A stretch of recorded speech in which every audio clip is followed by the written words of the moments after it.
నమస్తే అమ్మా. శ్రీ మాత్రే నమః తల్లి. మీ అందరిలోని ఆ దైవానికి నమస్కరిస్తున్నాను. యాదేవి సర్వభూతేషు శక్తి రూపేణ సంస్థిత. నమస్తస్యై నమస్తస్యై నమస్తస్యై నమో నమః. నా గురుదేవులి పాదపద్మములకు సహస్రకోటి నమస్కారాలు.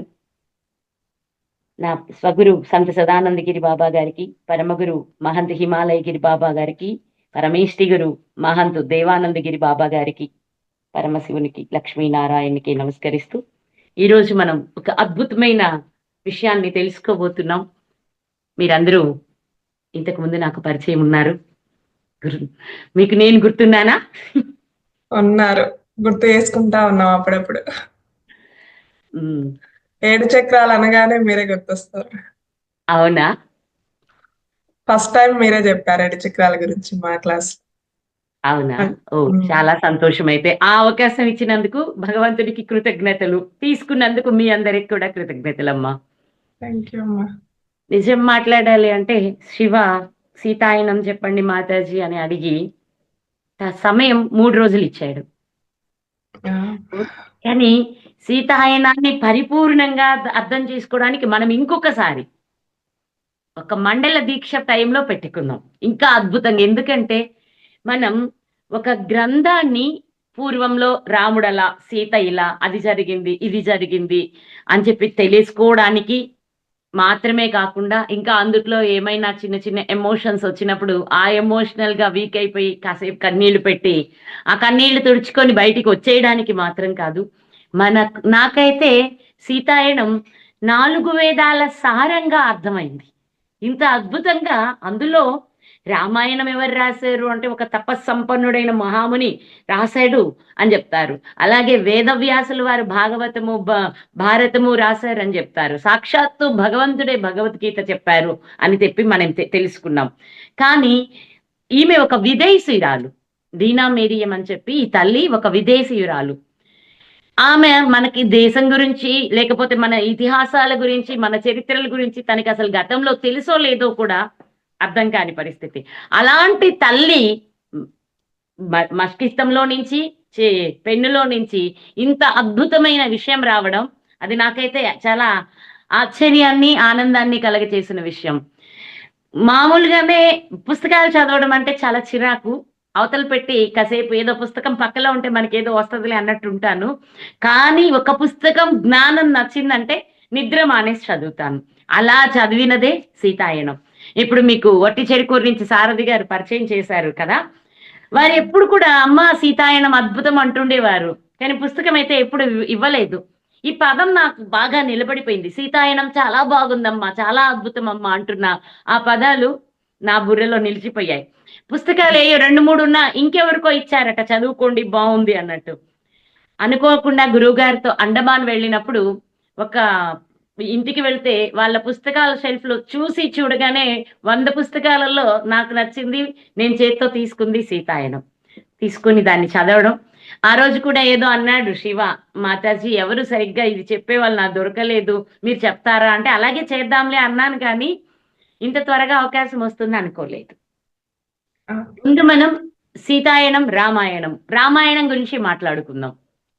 రామాయణం వాల్మీకి మహర్షి రాశారు అని మనకు చెప్తారు. కానీ అన్నిటికంటే ముందు ఏం జరిగింది అంటే, ఆయన ఒక బోయవాడు, ఎన్నో కిరాతకమైన పనులు చేశారని, అలాంటప్పుడు కొందరు ఋషులు, అరే ఇదంతా కర్మ వస్తుంది, ఈ కర్మని నువ్వే మొయ్యాలి, నువ్వు ఎవరెవరికి తిండి పెడుతున్నావో వాళ్ళెవరు ఈ కర్మని తీసుకోరు, కనుక నువ్వు ఇది వదిలేసి వచ్చి భగవన్నామం చేయి, భగవంతుడు ఒక్కడే గొప్పవాడు అని చెప్తారు. అందుట్లో మనందరం కూడా నేర్చుకోవాల్సింది ఏంటంటే ధ్యానం లేదా మంత్ర సాధన, ఏదైనా విశిష్టమైనదే. సీతాయనంలో విశేషంగా ఈ రెండిటికి ఎంతో గొప్ప స్థానం కల్పించారు. మన వేదాలలోని మంత్రాల గొప్పతనాన్ని, అలాగే ధ్యానంలోని గొప్పతనాన్ని రెండింటిని మనకు అందచేశారనమాట. అప్పుడు ఆయన రావడం, తపస్సులో కూర్చోవడం, రామనామాన్ని నారదుల వారే వచ్చి వాల్మీకి బోధించడం, ఇలా జరిగింది. ఆయనకి రామ అంటం కూడా రాక మరామ మరామ రామ మరామ అంటూ జపించారు. ఆ 3 మరామ అనే దాంట్లో కూడా ఎంతో అద్భుతమైన విశేషం ఉంది. దాన్ని మనం ఎప్పుడైనా మళ్ళా మాట్లాడుకుందాం. అలా ఆయన జపించి తర్వాత పూర్ణత్వాన్ని పొందిన తర్వాత ఆయన మళ్ళా తిరిగి బాహ్య శృతిలోకి వచ్చి ఉన్నప్పుడు మళ్ళీ నారదులు వారు రావడం. నారదుడు అంటే వారి స్వగురువు, వాల్మీకి గురువు నారదుల వారే. వచ్చినప్పుడు మాట్లాడుకుంటూ కొన్ని మంచి గుణాలు, అరే ఈ మంచి గుణాలు ఉన్న వాళ్ళు ఎవరైనా ఉన్నారా ఈ భూమండలం మీద అంటే, ఇప్పుడు మీకు దయ ఉంటుంది, ఆయనకి ప్రేమ ఉంటుంది, ఈయనకి క్షమ ఉంటుంది, ఇట్లాంటి ఒక్కొక్కళ్ళలో ఒక్కొక్క గుణం ఉంటుంది. కానీ 16 గుణాలు ఉన్నవాడు ఒక్కడెవరైనా ఉన్నారా అని అడిగాడనమాట. అప్పుడు నారదులు వారు చెప్పారు, ఉన్నారు. ఇలా పలాని అయోధ్య నగరంలోని దశరథ మహారాజుకి పుత్రుడై పుట్టాడు. ఇలా ఇలా పుట్టడానికి కూడా, ఆయన పుట్టడానికి ముందు అవకాశం లేకపోతే పుత్ర కామేష్టి యాగం ద్వారా ఈ ప్రసాదం తీసుకోవడం ద్వారా పుట్టాడు. అక్కడి నుంచి విద్యలన్నీ అభ్యసించాడు. తర్వాత విశ్వామిత్రుడితోటి వెళ్ళి రాక్షసులందరినీ దునిమాడి వాళ్ళ యజ్ఞయాగాది క్రతువులు నిర్విఘ్నంగా జరగడానికి ఆయన సహకరించారు. ఆ యానంలో వెళ్ళి సీతమ్మని వెళ్ళి పెళ్లి చేసుకోవడం జరిగింది. వచ్చి అయోధ్యలో వాళ్ళు ఉంటున్నప్పుడు వాళ్ళ తండ్రి గారైన దశరథ మహారాజు ఆయనకి పట్టాభిషేకం నిశ్చయించినప్పుడు వాళ్ళ ఇంకో భార్య, మూడో భార్య నా బిడ్డకి చెయ్యమని అడిగినట్లు, అక్కడి నుంచి ఈమె నువ్వు అరణ్యాలకి వెళ్ళమని చెప్పి కోరినట్లు కూడా చెప్పింది. అక్కడ దశరథ మహారాజు ఏమనుకున్నాడు అంటే, బిడ్డకి రాజ్యం ఇచ్చి నేను ఇప్పటి వరకు ఈ శరీర భ్రాంతిలోనే ఉన్నాను తప్ప, ఇది చాలా ముఖ్యమైన విషయం మనకి ఇక్కడ, నేను ఈ శరీరం అనే దీనిలోనే ఉన్నాను తప్పించి ఇప్పటి వరకు ఆధ్యాత్మిక సాధన చెయ్యలేకపోయాను. నా బిడ్డ రామచంద్ర ప్రభువుకి సింహాసనాన్ని అందించి నేను వెళ్ళి అక్కడ తపస్సు చేసుకుంటాను, అరణ్యాలకి వెళ్ళి వానప్రస్థం చేస్తూ తపస్సు చేసి ధ్యానంలో ఉందాము అని ఆయన నిశ్చయించుకున్నాడు. కానీ కాలం ఏం చేసేసింది, రాముణ్ణి అడవులకి పంపి ఈయన శరీరం వదిలేసేలా చేసింది. అంటే ఇప్పుడు మనలో చాలా మందికి మనం, అరే రండిరా ధ్యానం చాలా మంచి విషయాలను ఇస్తోంది, వచ్చి ధ్యానం చెయ్యండి లాంటి పదాలు చెప్పగానే ఏమంటారు, ఇప్పుడు కాదు పెద్దయ్యాక అంటారు. కానీ పెద్దయ్యాక ఇప్పుడు దశరథుడంతటోడే లేడు. ఏమి అంటే ఆధ్యాత్మిక సాధన కొనసాగించకుండానే ఆయన జన్మ వెళ్ళిపోయింది. మళ్ళీ తిరిగి ఎలా పుడతాడు అంటే, ఇలాంటి ఇంద్రియాలకి సంబంధించిన పనులతోనే పుడతాడు తప్పించి ఆధ్యాత్మిక పరిణితి సాధనకై అనుగుణమైన స్థితిలో పుట్టరు.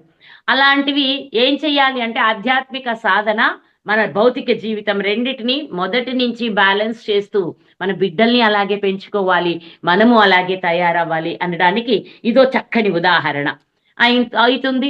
అప్పుడు రాముడు వెళ్ళడం, రాముడితో పాటు సీతమ్మ లక్ష్మణులు కూడా వెళ్ళడం, అక్కడ వాళ్ళు కొంతకాలం ఉన్న తర్వాత ఎందరో ఋషుల్ని కలిశారు. ఆ ఋషులందరి ఆశీస్సులు తీసుకున్నారు. వారి దగ్గర ఎన్నో తంత్ర మంత్ర యంత్రాలు, ధనుస్సులు కూడా పొందారు.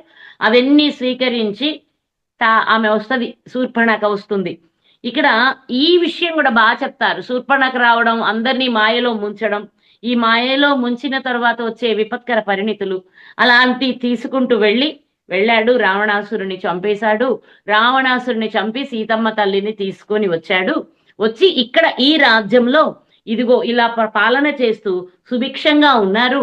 ఇప్పుడు వీళ్ళిద్దరికీ పట్టాభిషేకం జరిగి రాజ్యపాలన జరుగుతూ ఉంటే ఇప్పుడు అయోధ్య నగరం ఎలా ఉందయ్యా అంటే, ఒకప్పుడు ఎలాంటి యోగ్యతలు యోగాలు లేని ఆ అయోధ్య ఈరోజు ఎంతో సుభిక్షంగాను, అలాగే దాన ధర్మాలు యాగ యజ్ఞాలతో పాటు నిత్యం ధ్యానాలు ఆచరిస్తూ ఇలాంటి పరిస్థితిని తీసుకొచ్చినందుకు గాను ఎలా ఉంది అంటే, అక్కడ కరువు కాటకాలు లేవంట, సకాల వర్షాలు పడుతున్నాయట, దొంగల బాధ ఉండదట, ఎలాంటి విపత్కర ప్రకృతి వైపరీత్యాలు ఏర్పడవట.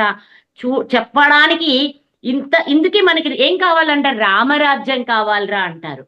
ఎందుకు అంటే, ఇదిగో ఇంత సుభిక్షంగా ఉంటాము, ప్రజలందరూ ఆనందంగా ఉన్నారు, ప్రజలందరూ ఆధ్యాత్మిక సాధనలో మునిగి తేలుతున్నారు. ఇక్కడ ప్రత్యేకంగా ఈ ఆధ్యాత్మిక సాధనలు అందరికీ చెందడానికి మూలం సీతమ్మ అన్నమాట. ఈ విషయాన్ని మనకి రామాయణం ఎక్కడా చెప్పదు.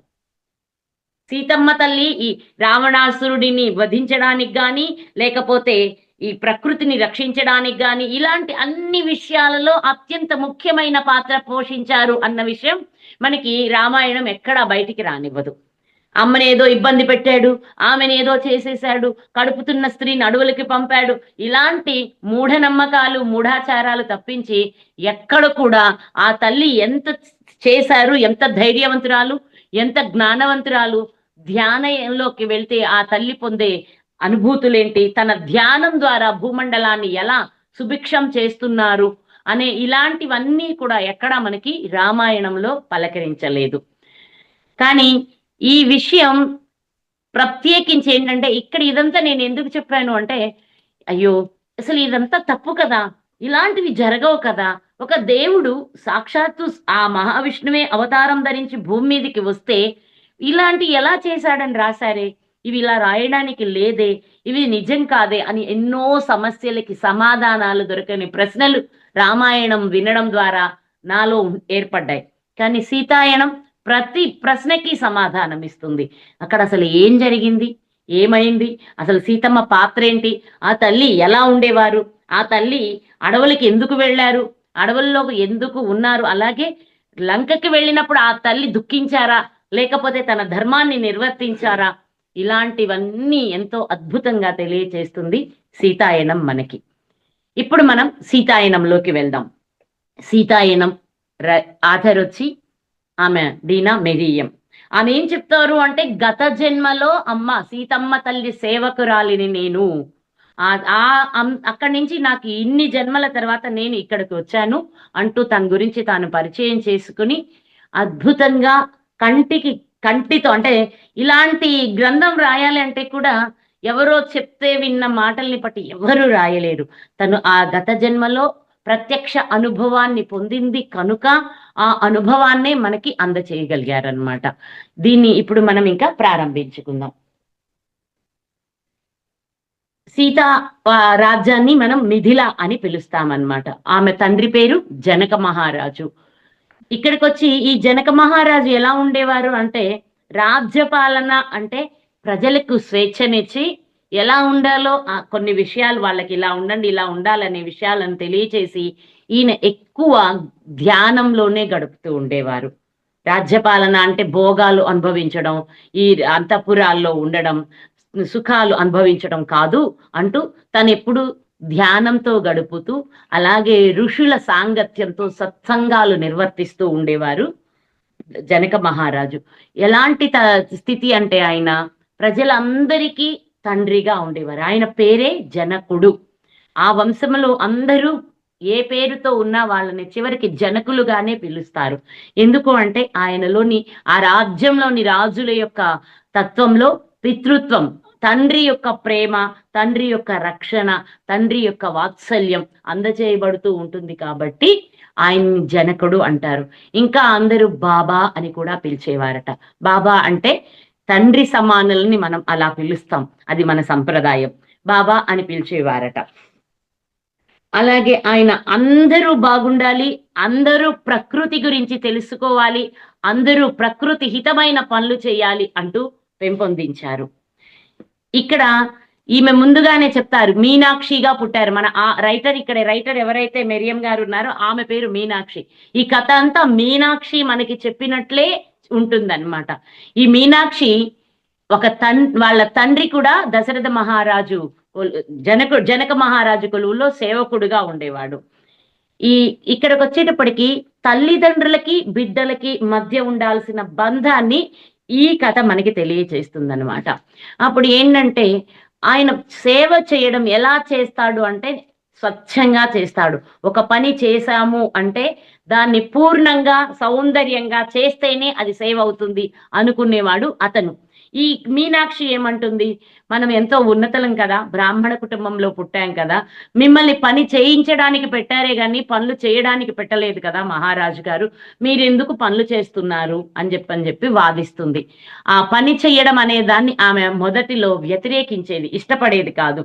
అప్పుడు వాళ్ళ తండ్రి చెప్పేవాడు, ఇది మన మహారాజు కొలువు, మనం ఇక్కడ సేవ చేయడానికి వచ్చాం, అంతేకాని ఇక్కడ ఈ పని అవ్వడం ముఖ్యం కానీ అతను వచ్చి చేశాడా ఇతను వెళ్ళి చేశాడా అనేది కాదు అంటూ ఆయన ఆ బిడ్డకి చెప్పేవాడనమాట.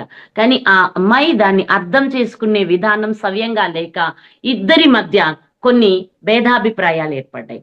అంటే ఇప్పుడు మనం ఇప్పుడు ఎలా ఉంటున్నాము, మన బిడ్డలకి మనం ఏం తెలియచేయాలి, మన బిడ్డలతో మనం ఎలా మాట్లాడాలి అనేది కూడా ఈ వీళ్ళిద్దరి విషయం తెలియచేస్తుంది.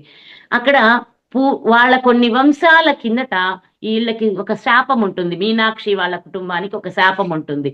ఏంటి అంటే ఆ వంశంలో ఎవరు పెళ్లి చేసుకొని ఉన్నా ఆ పిల్లలందరూ, ఆ భార్య చనిపోతుంది, లేదా ఆడపిల్లకి పెళ్లి చేస్తే భర్త చనిపోతాడు.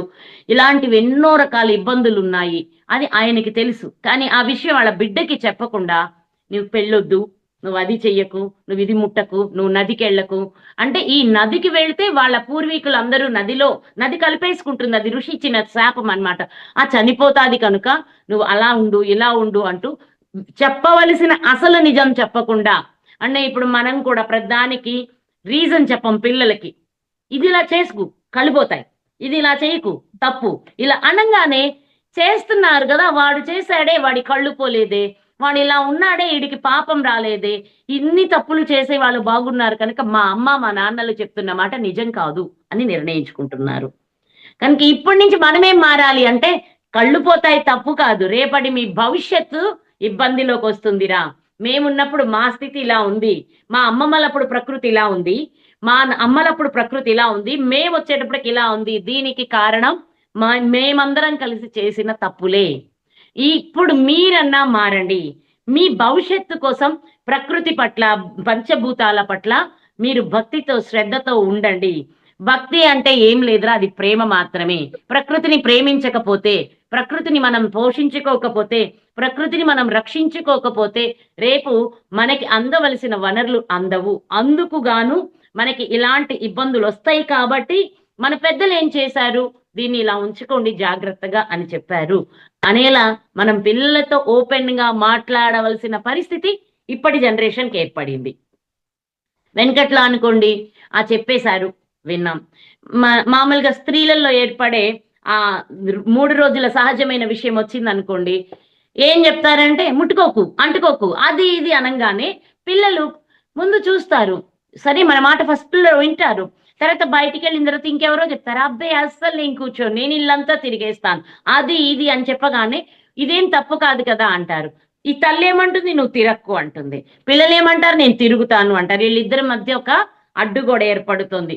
ఇలాంటి ఎన్నో విషయాల్ని మనం చెప్పవలసిన విధానంగా చెప్పుకోవాలి.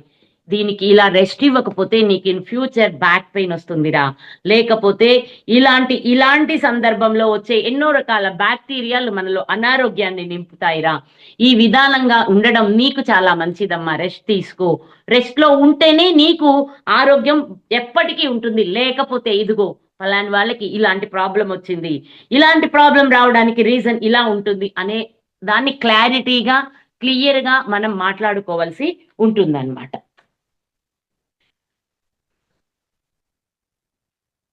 జనక మహారాజు నిరంతర ధ్యాన యోగంలో ఉండేవారు. ధ్యానం మనలో జ్ఞానాన్ని పెంచుతుంది. అఖండ జ్ఞాన సంపన్నుడు. ఆ జ్ఞానాన్ని అందరికీ, అంటే తన ప్రజలకు కూడా అందచేస్తూ, ప్రజల్ని కూడా ధ్యాన మార్గంలోనూ మంచి యోగ మార్గంలోనూ నడిపిస్తూ ఉండేవారు. దానికి అలాగే అంతటి జ్ఞాన సంపన్నుడు. ఋషులందరూ వచ్చి కూడా ఆయన దగ్గర ఎన్నో ఆధ్యాత్మిక ప్రశ్నలు అడిగి సమాధానాలు పొందుతూ ఉండేవాడు. కానీ అత్యంత వినయ సంపన్నుడు. ఆ వినయం ఎలా ఉంటుందో ఒక చిన్న ఉదాహరణ చెప్పుకొని మనం ముందుకు వెళ్దాం. ఒకసారి జనక మహారాజు ఒక కొలువు ఏర్పరుస్తారు. ఆ కొలువులో ఏంటంటే ఈ విషయాల మీద, వేదాల మీద చర్చ జరుగుతుంది. ఎవరైతే ఈ చర్చలో గెలుస్తారో ఆ గెలిచిన వాళ్ళకి ఇలా 10,000 ఆవులు, ప్రతి ఆవు కొమ్ములకి ఇంతింత బంగారం కట్టి అందిస్తాము అనేది పెట్టినప్పుడు ఆ చుట్టుపక్కల అందరూ వేద పండితులు అందరూ వచ్చేసి సభలో 1000 మంది పాల్గొంటారు. ఆ సమావేశానికి జరుగుతూ ఉంటుంది. ఇందులో అష్టావక్రుడి తండ్రి ఎంతో జ్ఞాన సంపన్నుడుగా పేరు పొంది, తనకి తాను కూడా, అంటే నాకు అన్నీ తెలుసు అనే అహంకారంతో కూడా ఉండేవాడు అనమాట. ఈయన కడుపులో ఉన్నప్పుడే బిడ్డకి వేదాల గురించి చెప్పడం మొదలు పెడితే అష్టావక్రుడు అంటాడు, నాన్న ఇప్పుడు మీరు తప్పు చెప్పారు, ఇది కరెక్ట్ కాదు అని గర్భంలో నుంచే తండ్రికి ఎదురు చెప్తే, అరే నన్నే నువ్వు వాదిస్తావా? ఇవి కూడా ఈ విషయాల్లో మనం చాలా జాగ్రత్తగా ఉండాల్సినవి. పిల్లాడు మనకంటే తెలివి కల్లోడైతే కూడా తల్లిదండ్రులు యాక్సెప్ట్ చేయలేకపోతున్నారు. వాడు మనకి చెప్పాడు అనుకోండి, వెంటనే కోపం వచ్చి నువ్వేంట్రా నాకు చెప్పేది అనేలాంటి మాటలు. ఇది కూడా మనకంటే మన బిడ్డల దగ్గర ఎంతో జ్ఞానం ఉంటుందని మనం తెలుసుకోవాల్సిన అవసరం ఎంతైనా ఉంటుంది. అంటే నువ్వు నాకు చెప్తావా అని చెప్పి, అరే నువ్వు 8 వంకర్లతో పుట్టిరా అని ఎమ్మటి కడుపున పుట్టిన బిడ్డని తండ్రి శపిస్తేస్తాడు.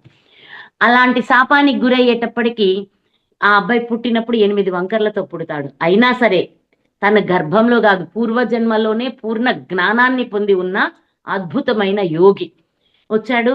తన జీవనం కొనసాగుతూ ఉంది. కానీ తండ్రి ఓడిపోబోయే అవకాశం వచ్చింది. అక్కడ పరిస్థితులు అందరినీ గెలిచాడు. ఎవరి చేతిలోనో తండ్రి ఓడిపోతున్నాడు అని చెప్పి ఒక విషయం అష్టావక్రుడి దాకా వస్తే ఈ బిడ్డ 8 సంవత్సరాల బాలుడు నేరుగా ఆ సభకి వెళ్ళిపోతాడు. సభలోకి వెళ్తూ ఉండేటప్పటికి అక్కడ వాళ్ళు కూడా లోపలికి రానివ్వరు. ఇక్కడ ఇదంతా వేద పండితులు మహాజ్ఞానులు ఉన్న సభ, నువ్వెక్కడికి రావడం అని అంటే వాళ్ళని కాదని చెప్పి లోపలికి వస్తాడనమాట. వచ్చిన తర్వాత మహారాజా నేను చెప్తాను ఆ ప్రశ్నకు సమాధానం అనగానే అక్కడ అందరూ కూర్చొని పక్కున నవ్వుతారట ఈయన ఆకారాన్ని చూసి. ఇలా ఉన్నాడు, గూనేసుకొని ఉన్నాడు, ఈ చెయ్యి వంకర పోయింది, కాలు వంకర పోయింది, ఇలా ఉన్నాడు ఈయన అని చెప్పి అందరూ నవ్వుతారంట. నవ్వంగానే ఈయన అంటాడంట, ఏంటి మహారాజా వేద పండితుల సభ అని చెప్పి చర్మకారుల సభ పెట్టుకున్నావు అని ఈయన నవ్వాడంట ఇంకా పెద్దగా.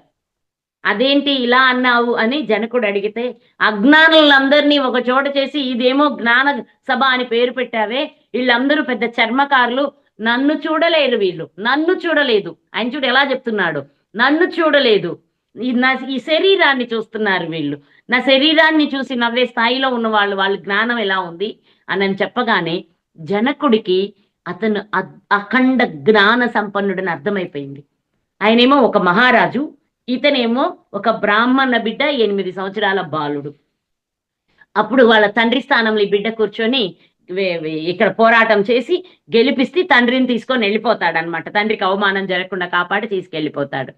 కానీ తరువాత ఒకరోజు జనక మహారాజు ఆ అష్టావక్రుణ్ణి వెతుక్కుంటూ వెళ్ళి ఆయన పాదాలకు నమస్కారం చేసి, మహానుభావా నాకు జ్ఞానం ఇవ్వమని అడుగుతాడు. అంటే ఇక్కడ మనం ఇక్కడే నేర్చుకోవాల్సిన ముఖ్యమైనది ఏంటంటే, మనకంటే ఎందరికో ఎన్నో రకాల అంశాలు తెలిసి ఉంటాయి. ఇప్పుడు మీ అందరూ రెగ్యులర్ గా ఒక్కొక్క మాస్టర్ని కలుస్తూనే ఉంటారు. ఒకళ్ళు చెప్పింది ఇంకొకళ్ళు చెప్పరు, ఒకళ్ళ దగ్గర ఉన్నది ఇంకొకళ్ళ దగ్గర ఉండదు. ఒక పాయింట్ ఇది ఎంతో వాల్యుబుల్, ఇది చాలా అద్భుతం అనిపిస్తుంటది. అలాంటి వాల్యుబుల్ పాయింట్లని ఇక్కడతో పాటు మీ ఎదురుగా ఉన్న పేపర్ మీద కూడా ఇమీడియట్ గా పెట్టుకోవడం, దాన్ని ఆచరించడం. నేను ఏం చెప్పడానికి ఈ సీతాయనం నిర్ణయించుకున్నాను అంటే, మనం విన్నాం, పురాణాలు విని ఎన్నో విన్నాం, వినడం మూలాన ఏం లాభం, ఈసారి ఆచరించడానికి అనువుగా మాట్లాడుతున్నాను. అర్థమవుతుందా? విని వెళ్ళిపోవద్దు ఎవరును. దీన్ని ముఖ్యమైన పాయింట్లు ఎక్కడి నుంచి మొదలు పెట్టామో ఎక్కడి దాకా వెళ్తున్నామో చూసుకుంటూ ఆ ముఖ్యమైన ప్రతి పాయింట్ ని ఆచరించేలాంటి విషయంగా ఆ పాయింట్లను అందుకని తీసుకొస్తూ ప్రతి పాయింట్ ని ముఖ్యమైన పాయింట్ ట్రెస్ చేస్తున్నాను. మనకంటే తక్కువగా ఉన్నప్పటికీ, లేకపోతే అది అంటారు కదా, కులాలు, మతాలు, రూపు, రంగు అన్ని ఏది తక్కువైనా ఎక్కడైతే ఆత్మజ్ఞానం ఉంటుందో అతనే అందరికంటే గొప్పవాడు. ఆత్మజ్ఞానం ఉన్న దగ్గరకు మనందరం వెళ్ళి నమస్కరించి సేవ చేసి మరి తెచ్చుకోవలసిన జ్ఞానం అది. ఇది రెండో విషయం. అలాగే ఇక్కడికి వచ్చేటప్పటికి ఆ పాప ఏంటి, పని చేయాల్సి వస్తే చాలా బాధగా నిర్లక్ష్యంగా ఆ పని చేశానులే పైన అన్నట్లు ఉండేది మీనాక్షి. తండ్రేమో శుభ్రతని కోరుకునేవాడు. కానీ ఈ విషయం ఇద్దరి మధ్య ఎప్పుడు సంధి కుదురుతుంది అంటే, కొంతకాలం తర్వాత తండ్రి చనిపోయాడు. తండ్రి చనిపోయిన తరువాత నుంచి ఈ అమ్మాయికి వాళ్ళ తండ్రి నేర్పిన విషయాల పట్ల భక్తి, ఇష్టం పెరిగి తండ్రి కంటే ఇంకా మంచి సేవకురాలుగా మారి, ఇంకా ఆ సేవ చేయడం అంటే భగవంతుడి కార్యమే అన్నంత పవిత్రంగా సేవ చేస్తూ ఉంది. కానీ ఈ గ్యాప్ లో తను ఒంటరితనాన్ని ఎప్పుడు కోల్పోలేకపోయింది కదా. ఎందుకంటే తండ్రిని అప్పుడంతా అపార్థం చేసుకొని బాధ పెడుతూనే ఉంది. ఈ విషయాన్ని కూడా మనం బిడ్డల మధ్య వచ్చే అపార్థాలన్నీ తొలగించుకొని బిడ్డలు తల్లిదండ్రులు ఎప్పుడూ కలిసి ఉండేలాగా పెంచుకోవటం ఈ అంశం బట్టి మనం తెలుసుకుంటాం. రెండోది, ఈయన ఏం చెప్పారు మనకి అంటే, జనక మహారాజు ప్రకృతిని ప్రేమించడం గురించి చెప్పారు. అందులో సీతమ్మ తల్లి కూడా ప్రకృతిని ప్రేమించడం. అన్నిటికంటే ఇంకో మాట ఏముంటుందంటే, మనలోని ప్రేమ ఈ సృష్టిలో దేనికైనా చికిత్సగా మారగలదు. మనలో ప్రేమతోటి అన్నింటినీ హీల్ చేయగలం. అది ప్రకృతిని హీల్ చేయగలం, మన దేహాలని హీల్ చేసుకోగలం, మనం చుట్టూరు ఉండే మూగ జంతువుల్ని హీల్ చేసుకోగలం. ఇది కావాల్సింది ఏంటి అంటే, మీరందరూ ఇక్కడ అఖండ ధ్యాన సంపన్నులు. ఈ రోజు కాదు, మిమ్మల్ని నేను 3-4 months బ్యాక్ కలిశాను. కంటిన్యూగా మీరు ఏదో ఒక దాంట్లో పాల్గొంటూనే ఉన్నారు కదా. నిత్యం మీరు ఈ సమయాన్ని మీ ధ్యానానికే కొనసాగిస్తున్నారు. అలాంటి మీరు ఎంత శక్తి సంపన్నులో తెలుసా? మీకు చికిత్సా శక్తి సహజంగానే మీలో ఉంటుంది. అయితే మీలో కావాల్సింది ఏంటంటే ఇంటెన్షన్, సంకల్పం ఉండాలి. మాట్లాడే మాటల్లో పాజిటివిటీ ఉండాలి. దీనికి ఒక చిన్న ఉదాహరణ. నిన్ననే ఇక్కడ కూర్చొని ఇవి సీతాయనంని తిరిగేసుకుంటూ ఉంటే ఒక ఫోన్ వచ్చింది విజయసారథి గారికి. ఒక అమ్మాయి చెప్తోంది, అంకుల్ మీరు ఏదైతే సంకల్పించారో అదే అయింది, మీరు అనుకున్నదే జరిగింది నాకు అని చెప్తే, ఏమ్మా ఏం జరిగింది అని వారు అడిగారు. ఆమె ఏదో చిన్న ఇల్లు తీసుకుందాం, వాళ్ళు విదేశాల్లో ఉంటారు లాగుంది, చిన్న ఇల్లు తీసుకుందాము, అంత ఎక్కువ నేను పెట్టగలనా, అంతంత మళ్ళా వేస్ట్ ఎందుకు చేయాలనుకున్నారట. ఈయనేమో పెద్ద ఇల్లు తీసుకోమ్మా, అంత ఎవరైనా వచ్చినా కూడా అక్కడ ఉండడానికి అన్ని బాగుంటాయి, పెద్ద ఇల్లు తీసుకోమ్మా అనేవారట. ఇది వీళ్ళిద్దరి మధ్య 3 సంవత్సరాల కిందటో జరిగింది, అది పూర్తిగా నాకు తెలియదు. కానీ ఆ అమ్మాయి ఏదో చిన్న ఇల్లు చూద్దామని వెళ్ళిందట. కానీ అది అవలేదు. ఇంకొక పెద్ద ఇల్లు, నా 5 బెడ్రూముల ఇల్లట అక్కడ. ఇంక చెప్పేకొస్తుంది దాని గురించి ఆ అమ్మాయి అని. ఏది ఎనీ హౌ అంకుల్ ఇది మీ సంకల్పమే అంటే, ఎస్. ఒక వ్యక్తి సాధకుడైనప్పుడు సాధకుని దీవెనలు ఎందుకు తీసుకుంటాం మనము? అర్థమైందా? ఆ సాధకుడి యొక్క శక్తి మన సంకల్పాలని కూడా పూర్తి చేస్తుంది. అందుకే మనం మన పెద్దల యొక్క ఆశీస్సులు తీసుకుంటాం. ఇది మేము ఇస్తాం. సరే, మీరు మరి ఇంత సాధన చేస్తున్నారు, మీరేం చేస్తారు ఆ సాధనా శక్తితోటి?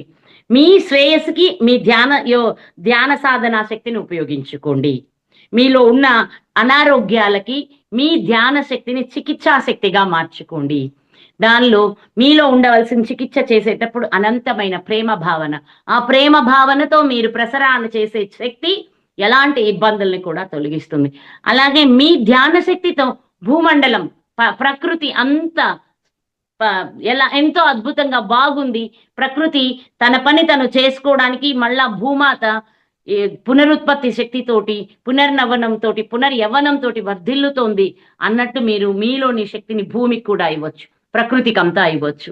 ధ్యానం ఎందుకు చేస్తున్నాం? కాసేపు కూర్చున్నాం, కళ్ళు మూసుకున్నాం లేదు. ధ్యానానికి మీరందరూ వచ్చే వరకు ధ్యానం చాలరా కూర్చోండి అని చెప్తారు గురువులు. అర్థమవుతుందా? కానీ మీరు ప్రాథమిక దశలో లేరు, మీరందరూ ఉన్నత దశకి ఎదిగినున్నారు. కాబట్టి మీరేం చేయాలి అంటే ఈ శక్తిని మన ప్రకృతి కోసం, రేపటి మన బిడ్డల భవిష్యత్తు కోసం ఉపయోగించుకోవాల్సిన అవసరం కూడా ఉంటుంది. అలాగే ఆయన వ్యవసాయానికి అత్యంత ముఖ్య స్థానాన్ని కల్పించారు జనకుల వారు. వ్యవసాయం, అందుకే ఆయన నాగలి పట్టుకొని దున్నేటప్పుడే కదా అమ్మ దొరుకుతుంది వారికి కూడా. అందరి చేత ప్రతి ఒక్కరూ వెళ్ళి వ్యవసాయం చేసేవారు. చివరికి సీతమ్మ తల్లి కూడా తండ్రితో కలిసి వెళ్ళి వ్యవసాయం చేస్తుందన్నమాట. అలాగే స్త్రీలని గౌరవించడం, ఆడబిడ్డలకి విద్యాభ్యాసాలు అనే దానికి కూడా ఆయన మొదటి పీట వేశారనమాట. వాళ్ళ కూతుర్నే కాదు, అక్కడ ఉండే సేవకుల్ని కూడా ఆడపిల్లలందరూ వెళ్ళి చదువుకోవాలి, ఆశ్రమాలకు పంపించి వాళ్ళకు కూడా జ్ఞానం అందించే ఇదిని జనక మహారాజు అందించాడు అనమాట. అది 2వ పాయింట్. ఇప్పుడు మనందరం కూడా ఇప్పుడు ఎలాగో బాగున్నారు, ఓకే కాదనట్లేదు. దీనికి బీజాలు ఎక్కడ పడ్డాయంటే జనక మహారాజు పాలనలోనే పడ్డాయి. మన అందరం ఈరోజు ఈ స్థాయిలో ఉన్నాం, బయటికి వస్తున్నాం, చదువుకుంటున్నాము అంటే అక్కడ నుంచి మొదలైన జ్ఞానం మన దాకా చేరుతోంది. అలాగే వచ్చేసి ఆమె ఏమంటుందంటే, సీతమ్మ తల్లి మీరు ఒక చెట్టు కొట్టారా, అయితే మీరు 4 చెట్లు నాటండి అని ఋషుల మీద కూడా ఆవిడ వాగ్విధానం ఎక్కడ పెట్టుకుందంటే, ఋషులతోటి ఒక ఆశ్రమం నిర్మాణం చేయడానికి ఆ ప్రాంతంలో చెట్లన్నీ నరికేసి ఆ ప్రాంతాన్ని చదును చేసి వాళ్ళు చెట్లు నాటారని ఆవిడ కోపడ్డారు. ఆమె ఎక్కడ లేని ఉక్రోషం పొంగొస్తుంది సీతమ్మ తల్లికి. వచ్చినప్పుడు అక్కడ అంటారు, ఇక్కడ ఇది తప్పదు కదా తల్లి, వాళ్ళు ఉండాలి కదా అని తండ్రి నచ్చ చెప్తే, అయితే ఒక పని చేయాలి నాన్న, ఇక్కడ ఎన్ని చెట్లు తీసారో ఆ ప్రతి చెట్టుకి 2 చెట్లు చొప్పున ఎక్కువ చేసి మళ్ళా నాటించి వాటిని రక్షించాలి. చెట్లు నాటుతుంటాం మనం, ఎన్నో చెట్లు నాటుతాం, కానీ రక్షించట్లేదు. అక్కడ మొక్కలుగానే నిలిచిపోయేవి చూస్తున్నాం. అక్కడ మళ్ళా ఇది ఉంటుంది, మెష్ ఉంటుంది, కానీ ఏ చెట్టు ఉండదు. ఇలాంటి విషయాల మీద కూడా మనం ఎలా ఉండాలి అనేది మనకి సీతాయనం తెలియచేసింది అనమాట.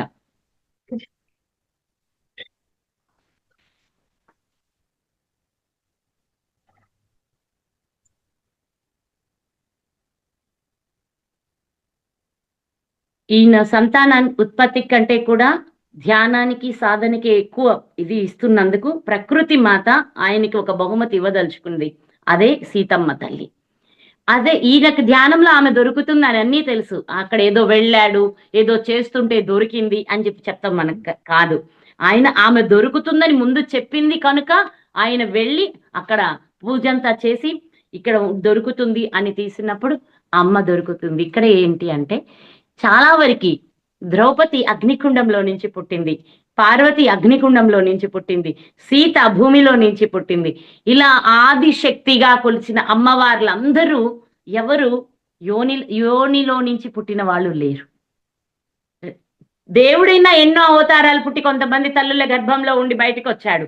కానీ అమ్మ ఎక్కడ అలా రాగా మనకి రాధ గాని, సీతమ్మ తల్లి గాని, లేకపోతే పార్వతీ తల్లి, లలితాదేవి ఇలాంటి వాళ్ళెవ్వరు. ఎందుకు అంటే సృష్టి పూర్వం సృష్టిని సృష్టించాలి అని అనుకున్నప్పుడు ఒక బ్రహ్మ అండం అంటే బ్రహ్మ అండము అంటే బ్రహ్మ పదార్థంతో నిండిన ఒక అండం బద్దలయ్యి ఈ సృష్టి అంతా ఏర్పడింది అని మన పెద్దలు చెప్పారు. ఈ బ్రహ్మాండం బద్దలైనప్పుడు అందులో నుంచి మొట్టమొదటి బయటకు వచ్చిందే శక్తి. అందుకే మన మొదటి శ్లోకం కూడా నా పరిచయంలో నేను ఎప్పుడు మీతో మాట్లాడినా యాదేవి సర్వభూతేషు శక్తి రూపేణ సంస్థిత అంటూ ప్రారంభిస్తాం. అంటే ఈ అఖండ విశ్వమంతా శక్తితోనే నిండి ఉంది. శక్తిని ఆ తరువాత ఆ బ్రహ్మాండంలో నుంచి బయటికి వచ్చిన శక్తి తర్వాత ఇంకెవరు కొత్తగా శక్తిని పుట్టించలేదు, ఎవరు ఉన్న శక్తిని నాశనము చేయలేదు. కానీ శక్తిని ఒక్కొక్కళ్ళు ఒక్కొక్కలా వాడుతున్నారు. కొందరు లోక కళ్యాణం కోసం వాడితే కొందరు అదే లోక విధ్వంసం కోసం ఉపయోగిస్తున్నారు. ఉన్నది ఒకటే శక్తి. ఇది శక్తి సూత్రం కూడా. శక్తిని ఎవరు పుట్టించలేరు, ఎవరు నాశనం చేయలేరు. ఒక రూపం నుంచి ఇంకో రూపానికి మార్చగలం, ఒక ప్లేస్ నుంచి ఇంకో ప్లేస్ కి ట్రాన్స్ఫర్ చేయగలం అని చెప్తారు. మనకి అర్థమవుతుందని ఈ శక్తి సూత్రాన్ని ఆధారంగా అమ్మ ఆ అఖండ శక్తి సంపన్నురాలైన ఆమె భూమిలో నుంచి ఉద్భవిస్తుంది. అందుకే సీతమ్మ తల్లిని ఆదిశక్తిగా చెప్పుకుంటామన్నమాట మనం. అమ్మ అక్కడతోటి ఆగిందని అందరూ అంటారు. కానీ ఆ యుగాల తర్వాత పుడుతూనే వచ్చి మన కలియుగంలోకి వచ్చినప్పుడు ఝాన్సీ లక్ష్మీబాయిని కూడా దుర్గాదేవి అంశగా, సీతాదేవి అంశగా అని చెప్పిన మన చరిత్రలు. ఆమె పుడితేనే ఇంత చేయగలిగింది మన కోసం అంటారు. అంటే ఎక్కడ పోరాటం ఉందో అక్కడ అమ్మ పుడుతూనే వస్తూనే ఉంది. ఇంకా మీలో నాలో కూడా పుడుతూనే ఉండుంటది మన అందరిలో నుంచి కూడా. కాబట్టి ఆ అమ్మని తీసుకొని ఆయన వచ్చిన తర్వాత దినదినాభివృద్ధిగా ఆమె పెరిగిన తర్వాత ఆమె అడవులకి వెళ్తాను అన్నా లేదా ఏ రకమైన సాధనలు చేస్తానన్నా ఆయన ఏ రోజు ఆ బిడ్డని ఆపలేదు. ఇది కూడా మనం నేర్చుకోవాల్సిన అంశం కూడా ఏంటంటే మన బిడ్డల్ని ప్రకృతి ప్రేమించేలాగా, ప్రకృతి వైపు అడుగులు వేసేలాగా తీర్చిదిద్దండి. అటు కొండకెళ్లకు, ఇటు చెట్టుకెళ్లకు, ఇటు పుట్టకెళ్లకు, అది ఉంటది ఇది ఉంటదని భయాలతో మానవ మృగాల మధ్యకి పంపుతున్నాం మన పిల్లల్ని, విధ్వంసంలోకి పంపుతున్నాం. పిల్లల్లో మనం పెంపొందించుకోవాల్సింది ప్రేమ తత్వాన్ని, బాల్యం నుంచి ఆధ్యాత్మిక సాధనలు నేర్పడం. కనీసం 8 సంవత్సరాలు వస్తే మనం ఇక్కడ పిల్లలకి యజ్ఞోపవీత ధారణ చేసి ఉపవీతం జరిపించి వాళ్ళు అనుష్ఠానాలు చేసేలాగా తీర్చిదిద్దారు వెనకటిలో. ఇప్పుడు మనం ఏం చేయొచ్చు? 8 సంవత్సరాల వయసు నుంచే పిల్లల్లో ధ్యానాన్ని చేయించే జ్ఞానాన్ని పెంపొందించి కూర్చోబెట్టచ్చు. వాళ్ళు ఎప్పుడైతే ధ్యానాన్ని కూర్చుంటారో they will be connected very easily and very fastly with the universe. వాళ్ళు చాలా త్వరగా విశ్వంతో కనెక్ట్ అయిపోతారు. అలా కనెక్ట్ అయిన పిల్లలకి స్వేచ్ఛనివ్వాలి మనం. ఆధ్యాత్మిక పరిణితి వచ్చే కొద్ది పిల్లలకి స్వేచ్ఛనివ్వాలి. స్వేచ్ఛనిస్తారు ఆయన. ఆమె ఎలా కావాలంటే అలా, ఎక్కడికి పంపించాలంటే అక్కడికి అడవులకి పంపుతారు. అయినప్పటికీ ఆమె చుట్టూరు ఆయన రక్షణగా తనెప్పుడు ఒక కన్ను వేసుకొని, అంటే రక్షక భటుల్ని పంపిస్తూనే ఉంటారు. వాళ్ళు ఉన్నారని కూడా ఈమెకి చెప్పరు. ఆమె స్వేచ్ఛని ఏమాత్రం హరించకుండా, ఆమె సాధనకి మీరు ఎలాంటి అడ్డంకులు ఏర్పరచకుండా మీరు ఆమెను రక్షించమని పెట్టేవారు. ఈ విధానాన్ని కూడా మనందరం తెలుసుకోవాల్సి ఉంటుంది. ఆ తర్వాత సీతమ్మ తల్లి వివాహం, ఒక భార్యగా తను ఎలా ఉన్నారు, భర్త తోటి ఎలా ఉన్నారు. కైకేయి ఇలా చేసి భర్తని తన్ని అరణ్యవాసానికి పంపించినా సరే అందులో ఆమెదేమీ లేదు. ఇక్కడ ఆమె తన ధర్మాన్ని, అంటే ఆమె ఏమంటారంటే ఇక్కడ మనందరం వచ్చాం, మన పాత్రలను మనం చేస్తున్నామే తప్పించి ఇక్కడ వీళ్ళు మంచి వాళ్ళు చెడు అనేది ఏమీ లేదు అనే విధానాన్ని ఆమె తెలియచేస్తూ ఆ ఈ సీతమ్మ తల్లితో వచ్చిన సేవకులకి ఏం చెప్తుందంటే ఆమెనే కైకేయినే మీరు ఎక్కువ సేవించండి, ఆవిడకే మీ సేవలు ఎక్కువ అందించమంటుంది. అంటే ఎవరైతే ఈమెని అరణ్యానికి వెళ్ళడానికి కారణమయ్యారో ఆమెకే ఎక్కువ విలువిచ్చేలా చేస్తుంది. ఎందుకంటే ఆమెకు తెలుసు ఆమె అడవులకు వెళ్ళాలి, ఆవిడ చేయవలసిన కొన్ని పనులు ఆ అడవుల్లో ఎన్నో ఉన్నాయి కాబట్టి ఆమెకు ఆ అంశాలన్నీ తెలుసు. దానికోసమే ఇక్కడ క్షమ, ప్రేమ, దయ వీటన్నిటిని ఇక్కడ చూపిస్తారు.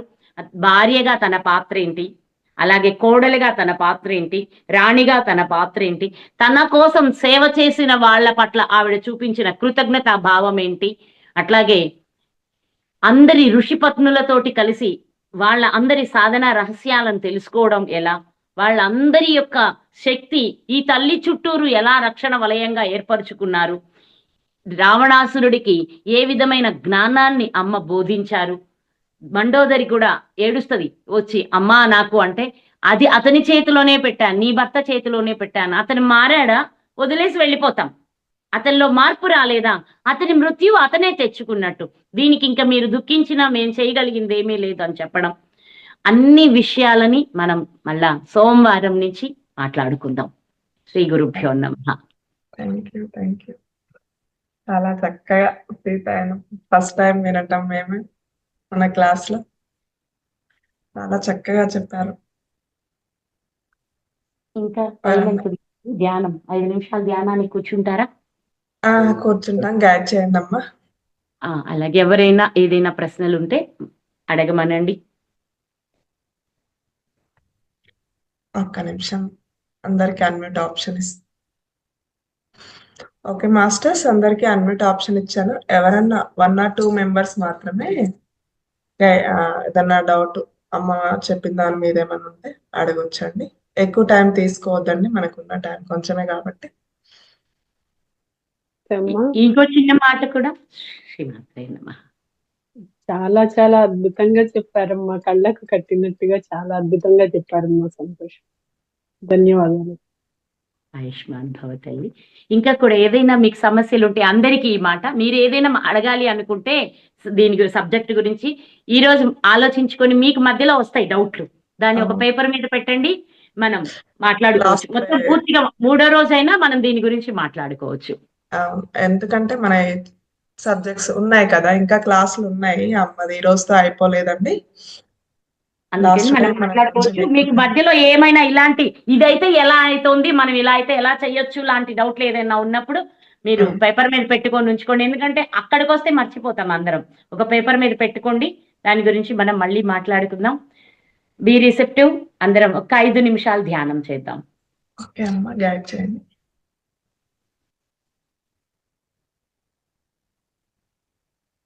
మొట్టమొదటి మాత్రం మీరు కాస్త వెన్ను నిఠారుగా పెట్టి తల పైకి పెట్టి క్రాస్ యువర్ లెగ్స్,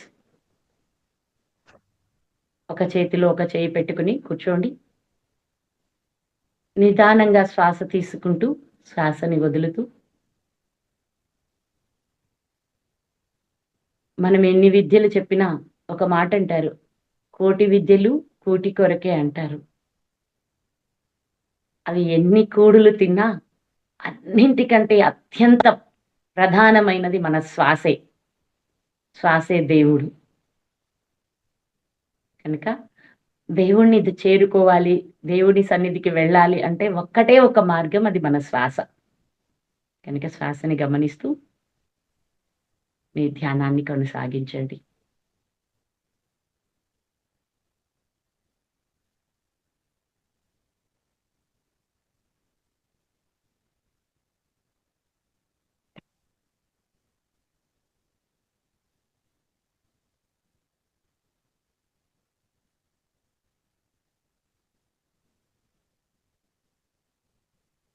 ఈరోజు ధ్యానంలో ఇంకొక చిన్న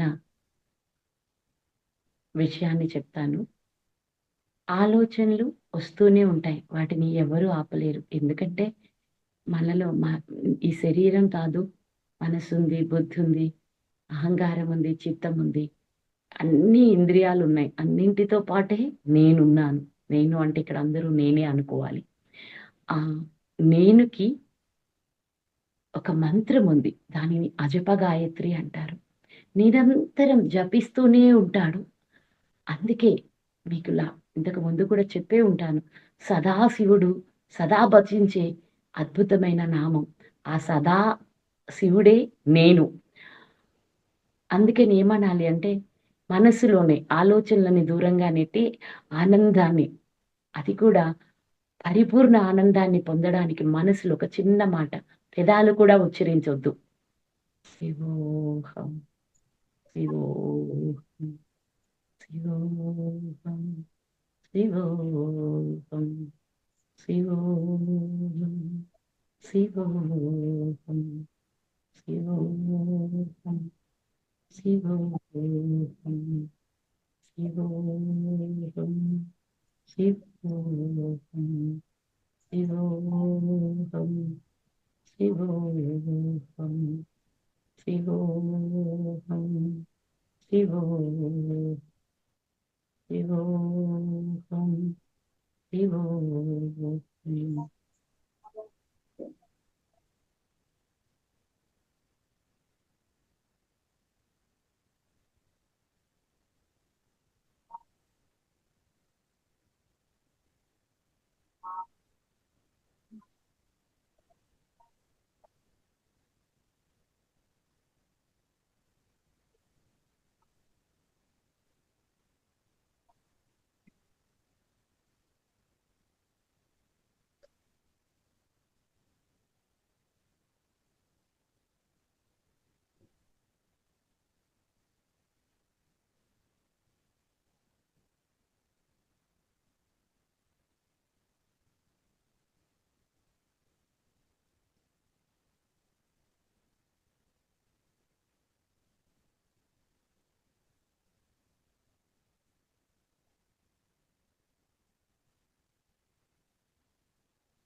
ఆఖరి ఒక్క నిమిషం.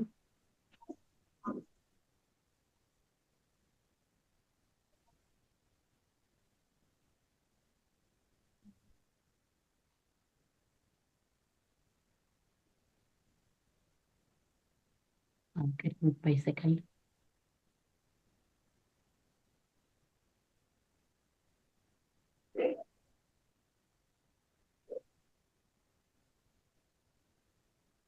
ఆఖరి 5 సెకండ్లు. 5 4 3 2 1. మీ 2 చేతులు బాగా రబ్ చేసుకోండి. మధ్యలో గుంటలు ఉన్నాయి కదా, అరచేతి మధ్యలో ఆ గుంటల్ని తీసుకెళ్లి కళ్ళ మీద పెట్టుకోండి. ఆ స్పర్శను అనుభవించిన తర్వాత కళ్ళు తెరిచి ఆ అరచేతుల్ని చూడండి. తర్వాత 2 చేతులు హృదయం దగ్గర ఉంచి చిరునవ్వుతో నమస్కరించండి. శివోహం. అదే నమస్కారం. మాన్భవ బాగున్నారా నాయనా? బాగున్నాం.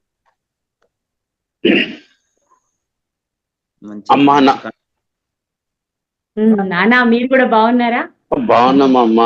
ఒక చిన్న డౌట్, ఇప్పుడు శివం మానసికంగా జపం చేయాలన్నారు కదా, మా కులగురువు శ్రీ సిద్ధరామేశ్వర స్వయంభూ లింగం, అక్కడ పంతులు గారు ఏమన్నారంటే, నేను ఏ శ్రీమాతే నమన ఇంకా వేరే మంత్రాలను చాటు చేయాలంటే ఏది వద్దు, ఓం శివాయ గురువే నమ అని చెప్పిండ్రు. ఇప్పుడు మీరు శివం అని చెప్తున్నారు కదా, అది చేయన మానసికంగా ఇది చేయమంటారు? అది చిన్న ఇక్కడ సందేహం. ఏమవుతుందంటే నాన్న, ఈ శివోహం అంటే నేనే శివుడను నేనే శివుడను నేనే శివుడను అంటూ మనలోని కణకణానికి మన మనస్సు చెప్తుంటుంది అన్నమాట. రెండో విషయం ఏంటంటే మనసుకి ఎంతసేపు అటు ఇటు ఇటు అటు పోవడమే పని. Yes. ఆ పోకుండా మీలోని శక్తి, మీలోని ధ్యాన శక్తి అధికంగా పెరగడానికి అది మనం ఉపయోగించుకుంటాం అంతే. మనసు విధాలు పోకుండా అంతే. శివాయ గురువే నమః. మళ్ళీ మీకు మీరే గురువు అక్కడ, మళ్ళీ ఇక్కడ మీరే శివోహం. శివాయ గురువే నమః అంటే మళ్ళీ మీకు మీరే గురువు అని దాని అర్థం. అర్థమవుతుందా? శ్రీ శివాయ గురువే నమః. అమ్మా చాలా ధన్యవాదాలు అమ్మా. మీ యొక్క పునర్దర్శనము 3 నెలల తర్వాత జరిగింది ఇప్పుడు. ధన్యవాదాలు. ఆయుష్మాన్ భవ. నాన్న మీరు రండి, ఇంకొకరు వచ్చారు, లైన్ లోకి రండి అయ్యా. భిక్షపతి మాతాజీ నాన్న అప్పుడు బాగా చెప్పారు మేడం. ఇప్పుడు ప్రకృతి అనేది ఒక పెద్ద కాన్సెప్ట్ మేడం. దాని గురించి మాకు ప్రకృతి అంటే తెలిస్తే ఇక అన్ని తెలిసినట్టు మేడం. సరే, ఇప్పుడు చెప్పబోతుంది ప్రకృతికి. మన సీతమ్మ అంటేనే ప్రకృతి. ఆ శక్తి అంతా ప్రకృతిలో ఆమె ఉంటేనే ప్రకృతి ఇలా ఉంటుంది అన్నమాట. అందుకని చెప్పి మనం తప్పనిసరిగా ఇప్పుడు సూక్ష్మంగా వెళ్ళినా, నేనైతే మా మనసా వాచ కర్మణ నిర్ణయించుకున్నాను. ఒక మండలం అంటే 41 రోజుగా పెట్టి దీన్ని విస్తారంగా విస్తృతంగా, ఎందుకంటే రామాయణం మీద మనకి ఎన్నో అపోహలు ఉన్నాయి. మాట్లాడితే రాముడే అనుమానించాడు. రాముడు అనుమానించే స్థాయి మనిషి కాదే. అర్థమైందా నాన్న?